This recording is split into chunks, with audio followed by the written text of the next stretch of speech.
Hi guys. Okay, so this is take two. I did a live video earlier on Facebook. My Wi-Fi must have been messed up somehow. I'm not really sure, but when it uploaded, the audio and my voice didn't match up, which is kind of annoying when you're trying to watch something and learn. So what I'm explaining today is called GAS. It stands for General Adaptation Syndrome. Also, shout out to my roommate because she's letting me borrow her board, which I didn't have for the video earlier either. So GAS is the explanation of the 3 stages that your body experiences stress and overcomes stress. I'm going to be talking about it today in relationship to resistance training in general populations. It's a little bit different of how your body goes through the stages if you're an athlete trying to peak for competition. We're looking at somebody who either doesn't exercise and is trying to start an exercise program or is trying to start a new type of exercise program. So the body doesn't like to be uncomfortable. Our body likes to be in what's called homeostasis. If you imagine being at home, cuddled up in a blanket, really comfortable, that is your body's kind of version of homeostasis. You're really comfortable and there's not a whole lot of stress going on. So when stress is present, your body wants to adapt and reduce the amount of stress. And so it develops new mechanisms, and those help to overcome your stress sooner and faster the second time, third time, fourth time, and so on, that stress is placed on the body. So the key to adaptation is that we want to remove stress or change the stress in order to recover, to adapt to that certain stress. With resistance training, your resistance is the stressor. It elicits a hormonal response depending on what type of resistance training that you're doing. Your tissue goes through adaptations through the circulation of hormones in order to adapt and overcome that stress.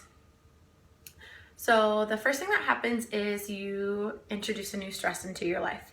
So if we're talking about resistance training, say the new year hit and you want to start going back to the gym, but you haven't been into the gym in quite a while, you're out of shape, you go into the gym. The gym is the new stimulus. The exercise is the new stimulus. The first phase that your body is going to go through is called the alarm phase. The alarm phase is your fight or flight. It can last a couple days, it can last up to a couple months, but that is when you experience soreness, stiffness, a decrease in performance. This is that first initial shock that your body receives. The second phase is the resistance phase. It's also called the recovery phase. That is where the body starts to adapt to the new stimulus and returns to normal functioning. Your body goes through neurological adaptations during this time. That's why you start to feel stronger. You're not quite so sore, but the tissue isn't actually going through adaptations at this time. That's what we're looking for. That's called supercompensation, and that happens after recovery. So we're talking about homeostasis. So here's homeostasis. This is where your body wants to be. You introduce a new stress and you go down into the resistance phase. This can happen in 3 different ways. So there is a short bout, low stress type of training that is easy. You don't really have an elevated heart rate. You're going into the gym, you're excited, but you don't really know what to do. And so you're just kind of hanging out. You're not really challenging your body. No adaptation occurs during this. Even if you're eating correctly, sleeping enough, controlling outside stress, you're not going to see that much adaptations or improvements in strength or muscular size. That's because your body's at homeostasis. You go into the gym and you put a little stress on your body, but you don't elicit a hormonal response. So your body just goes right back to homeostasis, and that's kind of where we stay. That's not what we want if we're going to the gym. So then there is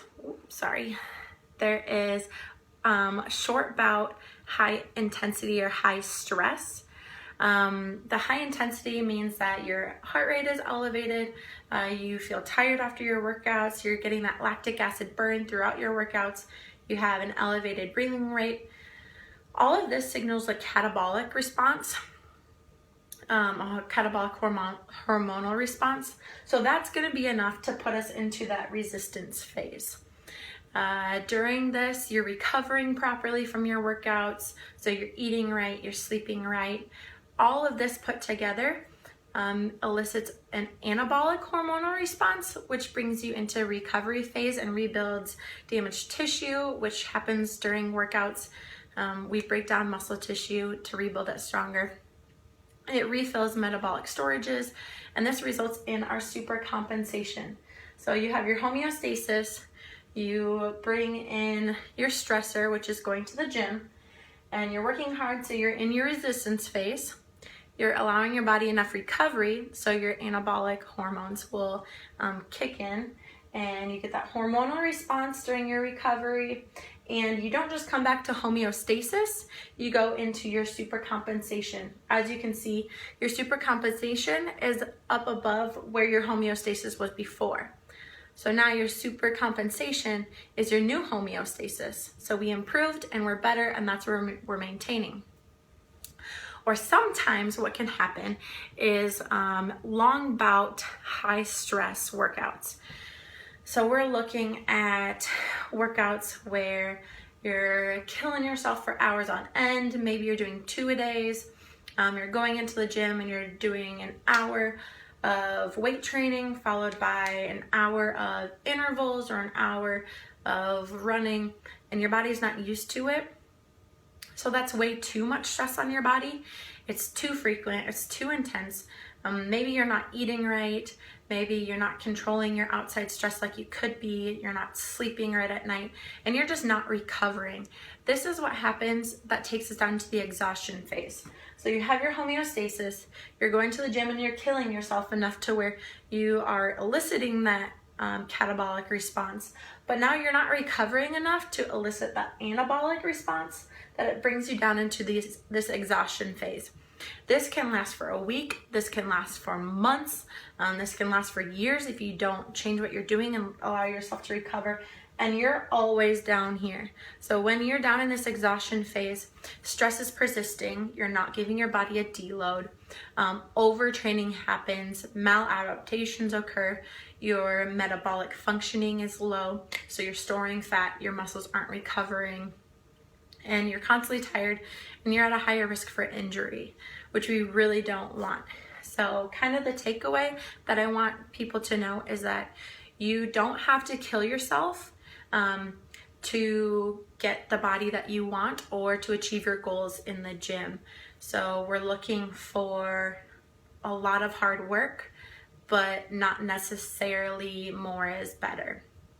I love the phrase, work hard, recover harder, and that is extremely true. That's how we get that anabolic response that we want and that supercompensation. So get in the gym, work hard, and then do everything right outside of there. Eat properly, recover properly, get your sleep. If you have any questions over this, feel free to put it in the comments below or message me. If there's anything that you guys want to learn about, I would love to hear it. Direct message me, inbox me, anything. Post it in the comments if you want.